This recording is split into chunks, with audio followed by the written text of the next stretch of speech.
Alright, welcome back to the SuperCoach Nuff channel. In this video we're going to look at AFL SuperCoach and our post round 0 team. So still a few days before the season starts. I'm recording this on Monday, but it will sort of release Tuesday morning, just with the schedule we've got. But I guess just after the 4 games this week and being able to see a few of the players in action, have made a few changes to the team. So we'll kick off in defence as you normally do, and I'll go by ownership percentage. I think might be the easier way. So we've still got Dacos, we've still got Sheezel, we've still got Young. You know, they're all locked in. I may have had Tom Stewart in the previous draft, but I guess he has sort of made way, just to fit, I guess, some of the forward options that have popped up, as well as, I guess, a bit in the midfield maybe as well. But after that, you know, Kadeem Coleman went down injured, so we've got rid of him. And I guess we're going to rely on the rookies down back. So we're going to go with Zach Williams, Zach Reed, and is a fair way down the list, it would seem, but there is Blake Howes. So Howes played on the weekend and got a really good score. I think it was in the 80s. So he was only in a few percentage teams before this week, but I think that number will definitely increase. Reed's been pretty popular all preseason, and Williams played and went all right. And with Doherty out, you'd imagine that there's more time in defence for him. And then the bench, we're going to go with Gibkiss, and just as a penny pinching measure, we're going to go with Phillips. But obviously, you know, there's Caulfield there that we've overlooked. Also, Toby Pink is a viable option, but I guess Phillips seems to be the most or the highest sort of chance for a 102k rookie to start. So we sort of need that to make the rest of the team work. So we've locked him in, and then hopefully, you know, I mean, we could always bail out by chopping down Gibkiss into Pink and Caulfield. That would work if we can't get Phillips. But, you know, we're hoping that that's what our bench will look like ultimately. So then in the midfield, so we're sticking with the Bont. I have toyed around with chopping him up a bit, but I guess, you know, it's a fear-based decision. We don't want to miss out on his potential upside. After that, we're going to go down a fair bit. So we're still going to go with Butters and, if I can find him, Sarong. So, you know, they're both sort of at about the 10, well, Butters is close to 20% owned. So, you know, not the most obvious choices, but they do have that nice buy. So, you know, we're hoping that we can include them in our sort of final 8 midfielders, or top 8 midfielders, I should say, alongside a few of the others. So then at, don't know, he wouldn't be this popular. So going with another sort of point of difference after the first game. Geez, fair way down the list here. Surely not this far down the list. Oh, there you go, 2% owned, Matt Rowell. So I guess it's one of those things we've talked about previously on the channel, is that, you know, you've got to enjoy the players you pick, and Matt Rowell's one I've wanted to pick for a while. I like his style of game, and, you know, he absolutely brained it against Richmond. Obviously, it won't be that easy every week, but he does have that 130 in his average. So, you know, we can try and get a bit of a price rise.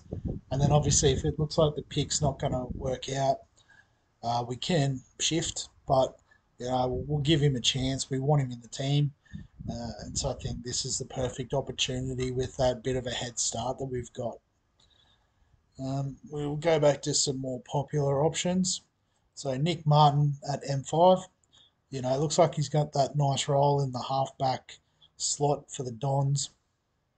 Should get DPP in a few weeks, which will give us a bit of flexibility with day cost, but also, we can start trading out our defence rookies and slot Martin up back, nice and easy. And then all of the cheapies kick in. So we've got McKercher, Sanders, can't find the others. Roberts, Huswaite. Oops. So, these guys, and, you pretty comfortable playing three of these four, particularly early in the season. A lot of people I know are actually going McKercher on the bench as the more expensive option, but, Snell got a pretty good role. But, these other guys might have a little bit more upside. So I'm following the crowd there. And then Sharp and Clark on the bench. So Sharp's one that could change just depending on team lists and who and what's available. But we'll have those two sort of cheaper options on the bench. So they're fine for the time being. Into the rucks. So we are cutting a corner here again. We're going Grundy, we're going Cherry, and we're going to go Naismith as the third option. Again, if we don't get any 102k options, he could become a enough option or a loophole option like Maley or Livingston. But if we can and he gets some game time, we'll get the quick cash out of him, and then we can, trade down and use that cash elsewhere. But yeah, getting rid of Gorn. I think we had English as well at one point. Just it's a better balance of the team. And Grundy has that big score in his average already, whereas Gorn is rocking a 73. So you imagine he'd dip a bit in price. I don't think it'll be a great dip, but if we can get a fast start with some of these other guys that we've been able to, afford, well then we can bring Gorn in if and when the time is right. So I guess cutting back on our defence and our rucks has freed up a bit more cash in the forward line. And it's probably due to the fact that there's a few sort of keepers have emerged. So we don't want to spend too many trades in the forward line if we can avoid it. We are going to start with Jackson, and that's probably going to be an eventual trade out when Darcy comes back.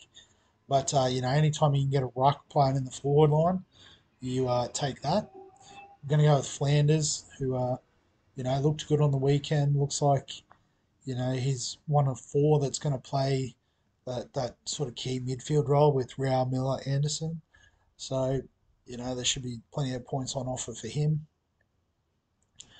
And then it's a bit more out there. I think the next pick, way out there. Way out there, apparently. I didn't think it was that out there. Might admit, oh, there you go. I just saw it flash past. But Isaac Heaney. So, he's another one who picked off the back of a good game first up. Apparently, there's been reports that this is his first full preseason in about 10 years. He always gets injured.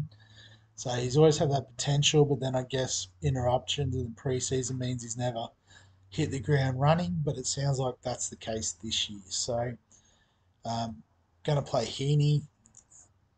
And then if we go back up so I can remind myself, there was one other, Zach Fisher. So, Zach Fisher's been R or F1 in previous iterations of the team. He's now slid down to F4. But, playing that, again, that sort of halfback role, um, he's like Jack Zeeble from a few years ago in that sense. North Melbourne forward, mid price, but playing back should do the business. Um, and so then we're going to go with Harley Reid and Alex Sexton to round out our field. So popular picks, lock them in the team. Then the bench, we're going to go Darcy Wilson. And then I guess the F8 spot is another one that's not 100% locked in. Um, it could be Cadman, but at the moment, slightly in front, bit more of a pod apparently. Heaps more of a pod. Uh, where? Super pod apparently. Surely he's got to be more popular than that. There he is. Oh, so there you go. Not even 1% owned. But Seth Campbell got a 70 on the weekend, so he's got a few more points in the bank than Cadman.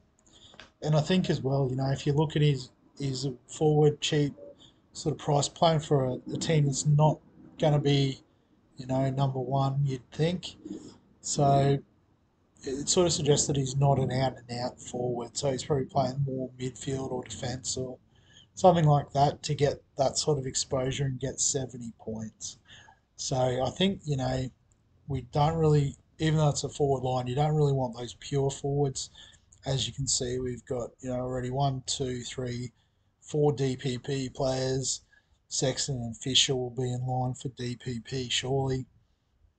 Heaney, probably playing a bit of midfield at the moment as well. So, this is the sort of players we actually want in our forward line.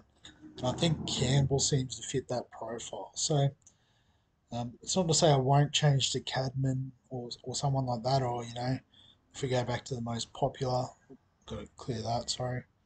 Like Sean Manor, if he gets up, then he could slot in there quite easily. Um, as well, like if Sharp's out, we can always slide Wilson up and get Cadman in here. So I think, the structure of the team is set now. Like when I sort of shuffled a few things around and I sort of landed with Bont, I had Bont out for a bit. I had a couple more of those middling midfielders. I had Buderick in defence. But, I sort of shuffled them around, got Bont back in, looked at it and went, I'm pretty comfortable with that structure. And then, we'll just, on Friday, once the teams are named, obviously Carlton and Richmond will be a bit earlier. So on Wednesday night, they'll get named for the Thursday game. And so these guys will already be locked in. Gibkiss, Williams, Naismith, Campbell, if named. So, if that's the case, we'll lock them in. And then we'll obviously just pick the other guys around them once we get into the full team list on Thursday night. So we'll do another video this week on Friday, but then after that, it'll probably be just a review each round and, my initial thoughts, but then obviously team lists on Thursday and Thursday night game and all that will potentially dictate some changes, but I'll just talk about those in the that next week sort of review. Um, just because I guess the focus is more around NRL, but don't mind the AFL SuperCoach. It is a bit different. I think the four lines make it a bit simpler. Um, and yeah, just I guess the sort of structure of how it's set up and the scoring as well. I like how there's a set number of points for every game, and players get more or less depending on their impact in the game. That's a pretty cool feature too. Um, but I'll save the team and just quickly, I think we'll just go, the same sort of setup we've had all along. Dacos captain, Dacos vice captain on Friday night, Butters captain. I mean, now I've got Bont, it could be Bont, but Port Adelaide playing West Coast is a pretty tasty matchup in round one. So, I think we'll stick with that. And the emergencies, I guess the more expensive guys will get the nod. Um, and yeah, that's pretty much how it'll look. So, like, pending team lists and any late changes, this will be the team. But as I said, I will do a quick video on Friday just to lock all this in before the season kicks off. So, if you've got any questions, comments, thoughts, feel free to throw them down below this video. If you enjoy the AFL content, remember to give the videos a like, subscribe for all the fantasy content we've got on the channel. And other than that, we'll catch you in the next one.